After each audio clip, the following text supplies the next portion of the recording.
ആക്രമണം നടത്തി ഭീകര അന്തരീക്ഷം സൃഷ്ടിച്ച യുവാക്കൾ അറസ്റ്റിൽ. ഇവർ സഞ്ചരിച്ച കാറിൽ നിന്ന് 19 ചാക്ക് പുകയില ഉൽപ്പന്നങ്ങൾ പിടികൂടി.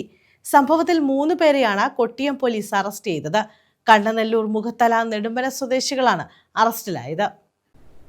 ആക്രമണം നടത്തി ഭീകരാന്തരീക്ഷം സൃഷ്ടിച്ച യുവാക്കളെയാണ് അറസ്റ്റ് ചെയ്തത്. ഇവർ സഞ്ചരിച്ച വാഹനത്തിൽ നിന്ന് 19 ചാക്ക് നിരോധിത പുകയില ഉൽപ്പന്നങ്ങളും പിടികൂടി.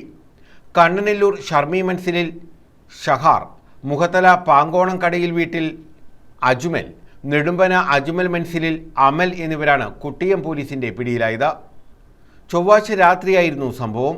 തടത്തൽ ജംഗ്ഷന് സമീപത്തെ തട്ടുകടയിൽ ഭക്ഷണം കഴിക്കാനെത്തിയ യുവാക്കളുടെ സംഘം തട്ടുകട ജീവനക്കാരനെയും സമീപത്ത് നിന്നിരുന്ന ആളെയും ഭക്ഷണത്തിന്റെ കാര്യം പറഞ്ഞ് ആക്രമിക്കുകയായിരുന്നു.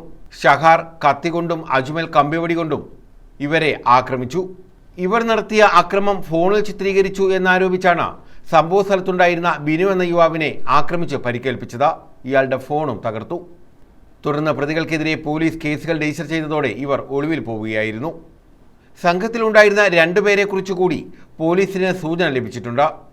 ചാത്തന്നൂർ ACP അനുരൂപിന്റെ നിർദ്ദേശപ്രകാരം കൊട്ടിയം SHO അജിത് കുമാറിന്റെ നേതൃത്വത്തിൽ SI ഇൻസമാം, CPOമാരായ ചന്തു, അരുൺകുമാർ, ഹരീഷ് എന്നിവരടങ്ങിയ സംഘമാണ് ഇവരെ പിടികൂടിയത്. ന്യൂസ് ബ്യൂറോ, കൊല്ലം.